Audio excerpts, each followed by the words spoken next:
ताज्या बातम्यांसाठी महान करेला सबस्क्राइब करा आणि बेल आयकॉनला क्लिक करा।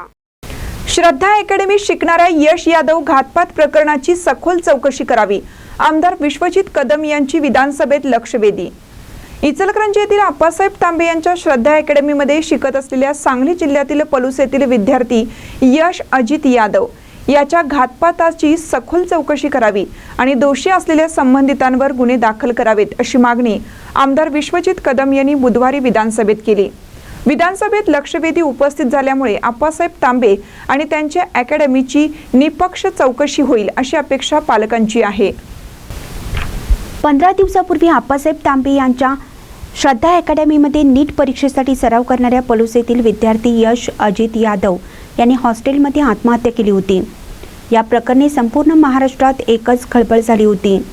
या प्रकरणाची निपक्ष चौकशी करावी अशी मागणी पालकांची होती, परंतु आप्पांच्या दहशतीपुढे पोलिसांनी चौकशीची दिशा बदलली आणि हा घातपात नव्हे आत्महत्या आहे अशा निकषापर्यंत इचलकरंजीचे पोलीस पोहोचले। परंतु यादव यांच्या आईवडिलांनी जिल्हा पोलीस अधीक्षक यांची भेट घेऊन हा घातपात असल्याचा दावा केला होता। त्यामुळे अद्याप या प्रकरणी गुन्हा दाखल झालेला नाही।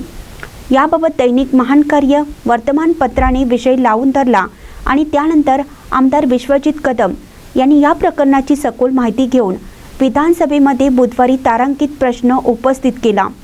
यानंतर अध्यक्षांनी या प्रकरणाची निपक्षपातीपणे आणि सखोल चौकशी करण्याचे आदेश दिल्याचे कळतं। आता पाहावं लागेल पोलीस पक्षपाती करतात की निपक्ष चौकशी करतात, याकडे सर्वांचे लक्ष लागून राहिले आहे। महानकरी न्यूजसाठी इचलकरंजीहून विठ्ठल पिरांचे। अध्यक्ष महोदय, माझ्या मतदारसंघातील पलूस शहरामध्ये एक अजित यादव या नावाचा तरुण मुलगा 16 वर्षाचा हा भविष्यातील नीट आणि इतर परीक्षांना बसण्याकरता हा इचलकरंजी येथील श्रद्धा अकॅडमी इथे शिक्षण घेत होता।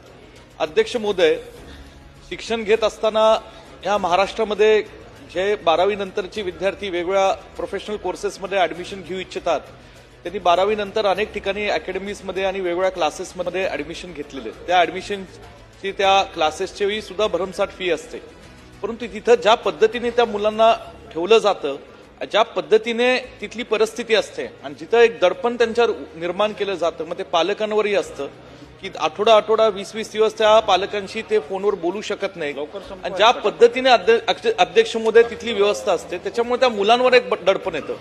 अध्यक्ष महोदय, अजित यादव हा 16 वर्षाचा मुलगा, त्याचं दुर्दैवाने त्या अकॅडमीमध्ये राहत असताना मृत्यू झाला आणि अध्यक्ष महोदय मृत्यूची कारणं नेमकं काय ही लोकांना लक्षात येत नाही। ते पोलिसांचं म्हणणं असं ते सांगतात की सुसाईडची केस आहे, पण ते संपूर्ण जे काही ते घटना आहे ती अत्यंत संशयास्पद आहे आणि त्याचे आई वडील प्रचंड या प्रसंगात म्हणजे हादरून गेलेले, त्यांचं कुटुंब उद्ध्वस्त झालेलं। अध्यक्ष महोदय, 16 वर्षाचा मुलगा आणि त्या श्रद्धा अकॅडमीमध्ये अशा अनेक काही घटना घडलेल्या आहेत मुलांच्या, असंही या ठिकाणी तिथं त्या शहरामध्ये चर्चा आहे। म्हणून अध्यक्ष महोदय, माझी आपल्याला नम्र विनंती आहे की तिथे पोलिसांनी या संपूर्ण प्रसंगाची घटनेची ही सखोल चौकशी केली पाहिजे। त्या पालकांनी पोलिसांची या ठिकाणी जेव्हा दाद मागितली तेव्हा उडवाउडीची उत्तरं देऊन तिथल्या स्थानिक लोकांनी या ठिकाणी त्या पालकांना अजूनही पुरेपूर माहिती दिलेली नाही आणि म्हणून अध्यक्ष महोदय, या अजित यादव जो माझ्या पलूस शहरातला एक तरुण मुलगा 16 वर्षाचा, जो त्या कुटुंबाचं भविष्य होतं, ते कुटुंबात पुढे शिक्षण घेण्यासाठी एका अकॅडमीमध्ये गेलेला होता, ते कुटुंब उद्ध्वस्त झालेलं आहे, त्या आई वडिलांवर सुद्धा मोठा घात झालेला आहे आणि म्हणून कुठेतरी त्या मुलाला आणि त्यांच्या कुटुंबाला जी काय घटना घडली त्यातनं न्याय मिळाला पाहिजे।